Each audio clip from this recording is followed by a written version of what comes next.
ending the shutdown. The U.S. Senate coming to a compromise today to reopen the federal government, at least for now. A new temporary budget deal reached. It'll keep the wheels turning for roughly the next 3 weeks, but a major battle over a big sticking point, that's immigration, is still looming. We're back in business. Republican Senator Lindsey Graham sounding downright positive after senators struck a deal to end a 3-day government shutdown.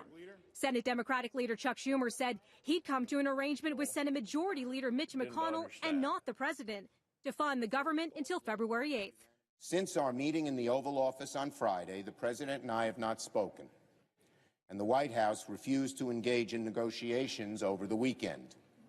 The great deal-making president sat on the sidelines. Schumer agreeing to end the shutdown after a promise from McConnell to allow an immigration bill to reach the floor next month. Democrats are pushing Republicans to protect the DACA program that covers some 700,000 immigrants known as Dreamers, brought to the U.S. illegally as children. I think if we've learned anything during this process, it's that a strategy to shut down the government over the issue of illegal immigration is something the American people didn't understand. The White House press secretary asked today about Trump's comments back in September when he said that Dreamers had nothing to worry about.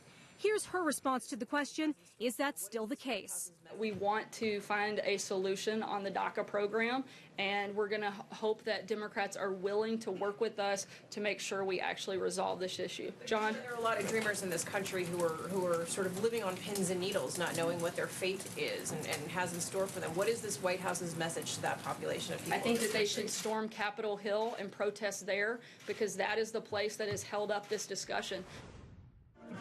To Israel now, where U.S. Vice President Mike Pence addressed that country's parliament. In the weeks ahead, our administration will advance its plan to open the United States Embassy in Jerusalem. And that United States Embassy will open before the end of next year. Pence not revealing an exact date for the move during a speech which follows Trump's announcement last month that the U.S. recognizes Jerusalem as Israel's capital. Pence's speech briefly interrupted. Israeli Arab parliament members held up protest signs in Arabic and English, reading "Jerusalem is the capital of Palestine." Now, someone who won't be meeting with Pence during his visit to the Middle East, that's a Palestinian leader, Mahmoud Abbas, who's called Trump's Jerusalem decision a slap in the face.